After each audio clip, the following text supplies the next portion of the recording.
Hello, everyone. Today, our speaker is Ahmad Atassi, a trader at Bags Grain Handles, who closely works with MENA countries. Hello, Ahmed. Hello, Mariano. How are you? Please tell us about wheat consumption in the MENA countries you are working with. What are their needs, preferences, and habits, and how does it impact the type of wheat imported?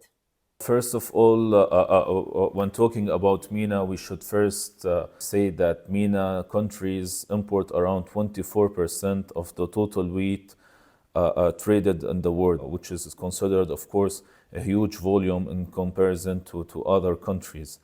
The volumes of wheat imported to the MENA region is increasing rapidly every year due to the increase in the population and the high population growth those countries have.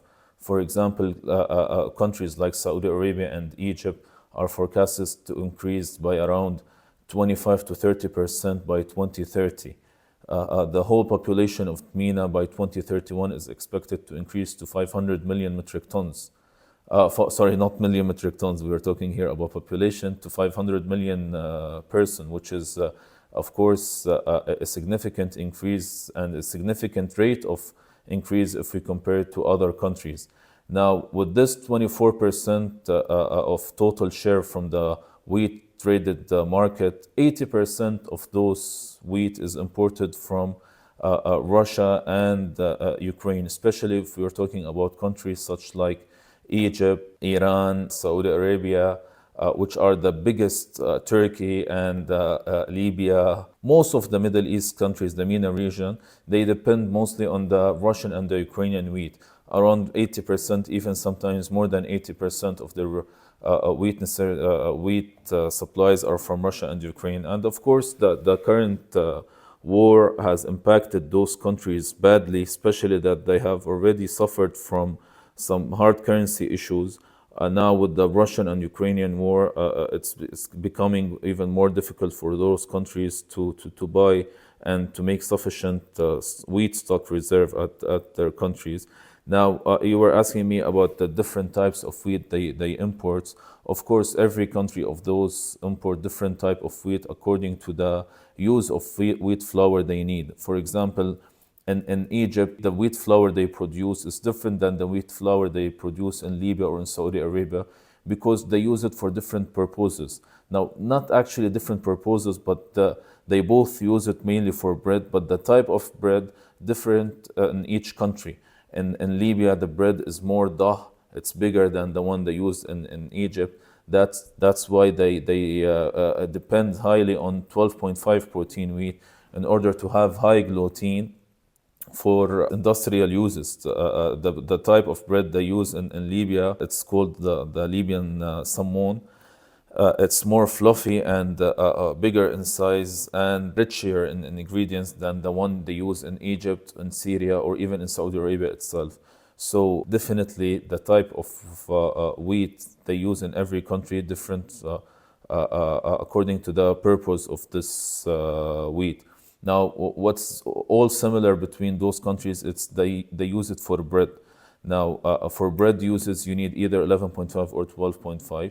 So they are mainly importing those two, 11.5 or 12.5, with a small little amount of high protein wheat that's used for pastry and for other industrial purposes for sure. Due to rapidly growing total population of these countries and planet in general, talks about different ways of substitution are being heard more and more often. Can wheat be substituted in food consumption in the MENA countries? If yes, with what and to what extent and in what countries exactly? Taking into consideration the population growth that we just talked about, which is estimated around 20% by 2031, which is huge, as we explained earlier. And the environment, the food production environment in the MENA region is one of the largest net importing regions.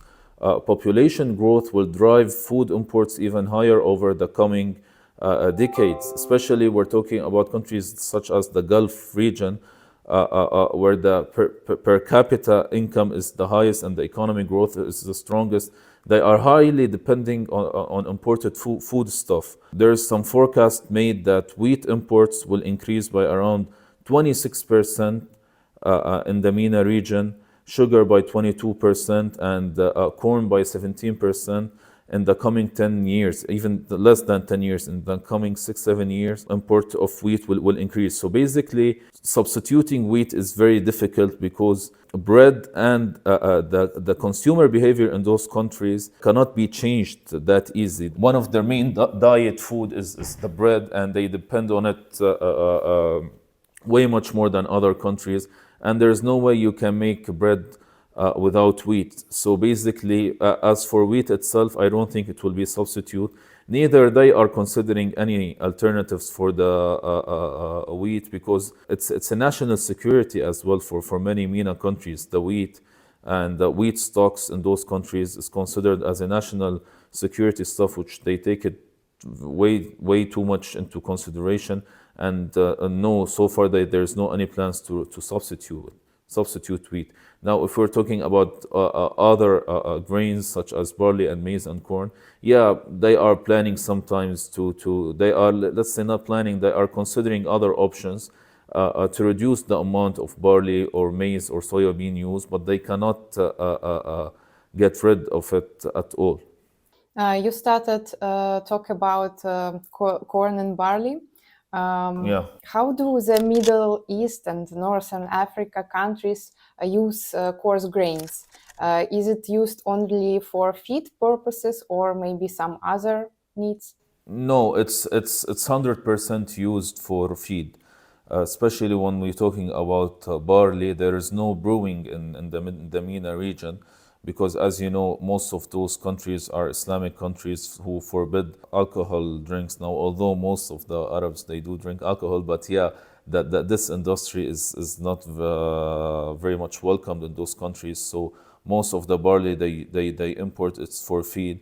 And we should here also say that sheep meat especially, it's a cultural important to the MENA people. It's something related to their culture, because it's associated with religious occasions and family occasions. So they highly depend on meat, especially the lamb, the sheep meat, which requires barley for feeding. That's why their consumption of barley, especially when we're talking about countries like Saudi Arabia, is one of the highest in the world. It's actually the second highest barley importer in the world after China. The quantities of barley imported to Saudi were highly significant in the past years. One of the years they reached around 10 to 12 million metric tons, which is crazy amount, to be honest. So yeah, the consume of barley will definitely, if it will not increase, it will remain as it is. But I really doubt that there will be a decrease in the amount imported in the coming years. Now, the main challenges for the barley traders in Saudi Arabia or in the MENA countries is the frozen boxes of meat that's being imported from Brazil and other countries. They've been offered at a very cheap price, and it is one of the main reasons why Saudi Arabia this year decreased the quantities of barley imported, because the quantity of frozen meat imported was around 20 to 30% higher than previous years. You told me that your country is taking part in international tenders. Can you please compare the role of governmental procurement organizations in different MENA countries? What is their influence on grain availability, and could their activity be performed by the private sector in the near future? Yeah, well, most of the MENA countries' governments interfere in the grain importation. Some of these governments intervene from time to time according to the situation. Other governments are frequently in the market to buy grains in order to have a reserve stock in the countries. Countries like Egypt, for example, they are, along with the private sector, importing wheat to have a stock reserve in the country, which is one of the most demand. Egypt is the biggest wheat importer in the world, I guess, after Indonesia. So Yeah, the governments do play a major role in importing grains in the MENA region. Now, some countries like Saudi Arabia have decided to quit and to leave it for the private sector because, in my opinion, it's more sufficient and it's when the government they take a role in securing any kind of commodity. They do it for national security reasons, not for profits reason. That's why they import more than what they need, and they import at relatively higher prices than what private sector can buy, because private sector is seeking profit, government is seeking stock reserves. So there's completely different approaches and completely different target as well. But government in most of those countries are considering now to quit the importation of grains and to leave it for the private sector. Now the main issue is with the subsidy. Most of the countries provide some subsidies for the grain in order to stabilize the prices in the local market. One of those countries is Egypt, Tunisia, Saudi, even for wheat, Syria as well, Lebanon nowadays. Lebanon in this year, the government is taking a big role in providing wheat stocks to the mills in order to stabilize at a subsidized price, of course, in order to stabilize the bread prices in Lebanon. Now, throughout time, we do have information that most of those governments will leave this and will quit and will leave it for the private sector because it's more sufficient and it's cost-wise as well. It's more way much more sufficient and effective as well for the private sector to play this role than the government sector. Russia is one of the main suppliers of wheat to MENA countries, but after Russia started a war in Ukraine, it became harder to pay for the Russian origin due to the Western sanctions. How do the buyers in different MENA countries deal with this issue? Well, I think we came across this point earlier in this interview. Of course, it was a nightmare for most of the MENA countries, the Russian-Ukrainian war, because 80% of the grains imported to the MENA region is from Russia and Ukraine, especially for countries like Egypt. Egypt imports more than 20 million metric tons of wheat per year, and more than 90% of this wheat is sourced. It used to be sourced from Russia and Ukraine. With the current war and the complications of buying Russian wheat due to the sanctions, complications of bank transfer, logistics, it made it way much more harder for those countries to secure the quantities they need. Of course, speaking about the prices as well, now for the past 2 years, grain prices were extremely higher than the average, and this was a nightmare, especially for countries like Egypt, who are facing a huge deficit in hard currency. I guess the more the war continues, the worse the situation will be for those countries, and the higher prices they will be paying. Since the start of the war, grain traders in the Black Sea region were dealing with different kinds of problems, sometimes really unexpected. Could you please share with us any of such cases of your own? Of course, one of the main problems that we faced during the war is the GCC corridor that was concluded by the UN, Turkey, Russia, and Ukraine the past year, I guess. This GCC was a complete nightmare for all traders because the risk associated in this lineup that they may invented in Istanbul could never be calculated properly. It was an open risk. The vessels must go to the GCC in Çanakkale, wait for unknown number of days until they have the turn to be inspected, and then combined with a convoy to Ukrainian ports. The duration of the waiting was unknown. One of our vessels waited for more than 2 months, and we had to pay a huge cost for the vessel owner. And the main other issue is with the receivers. When you are selling on CIF basis, the receiver doesn't care why is the cargo delayed or what the reason is the cargo delayed. So of course, when prices go down and your shipment is late because of this GCC, a receiver will definitely not understand this, and they will ask for a discount. And this is, of course, a nightmare for the trader, because he already paid a huge demurrage cost for the long time he waited. Along with that, he must pay compensation for his receiver to take the cargo on a bearish market. So this is one of the stories that we have during GCC, and it was exactly a nightmare for us.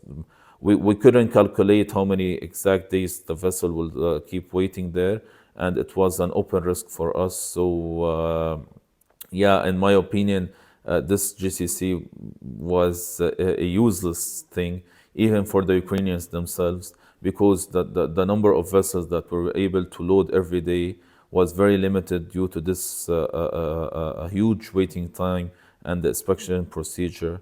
So yeah, this is from the Ukrainian side. From the Russian side, the problems was to a certain extent limited, and there was only problems on compliance wise. Banks used to make a lot of problems when buying Russian origin, and they have to do a very long compliance check on every single company or every single person involved in this transaction from Russia. So from Ukraine, it was logistically a nightmare. From Russia, compliance it was a nightmare as well. So and we still have those problems, especially from Russia, because it's still under sanctions. So yeah, the war has affected everyone very bad. Traders, receivers, countries, importers, shippers, everyone was affected badly from this war. I have no more questions. Yeah, Thank you for your time and for sharing with us your experience. my pleasure.